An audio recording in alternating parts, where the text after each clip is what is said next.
5 off-season moves Indiana Fever can make to help Caitlin Clark, Aliyah Boston.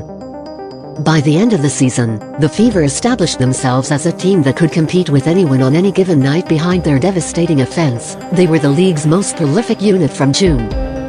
A little outside help could accelerate things, though. There's real opportunity for the Fever to get busy this offseason. There are a lot of big names hitting the market, and the Fever could have over $650,000 in cap room available, according to the good folks at their Hoops stats. Number 1. Retain Kelsey Mitchell. To borrow from the Williams brothers, the Fever need to sweep around their own front door before looking elsewhere. The absolute first order of business needs to be retaining Kelsey Mitchell, by pure negotiation or by using the core designation, the WNBA's version of the franchise tag.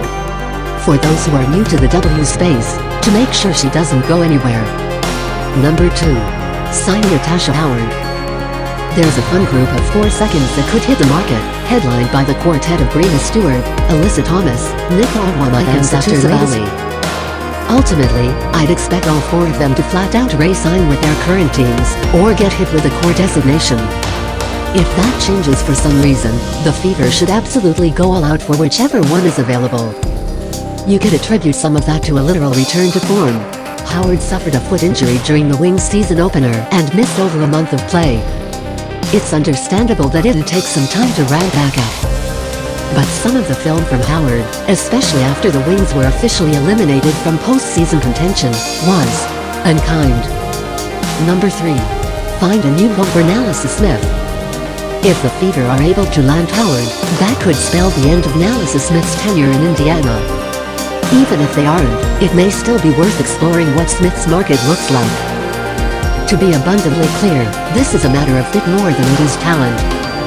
On the flip side, Smith hasn't proved to be a consistent, or willing, three-point threat, which occasionally led to some hitches in the half-court for the Fever.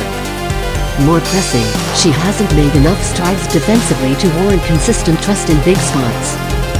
Consider this data point: the Fever outscored opponents by 73 points with Clark, Mitchell, Boston and Lexi Hull on the floor together. The Fever won their minutes when Fagdeno, Dentis or Samuelson was the 5th player in the lineup. That wasn't the case with Smith. They were -8 in 204 minutes. Number 4. Look for value wings and forwards. There are some really intriguing wings slated to be free agents, though it's unclear how available they'll actually be.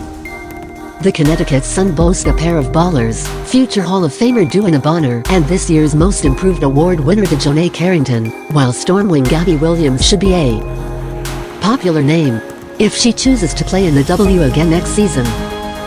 Kennedy Burke has flashed some intriguing two-way ability for the league best Liberty this season and shouldn't break the bank to bring into the building. Number 5. Look for value guards.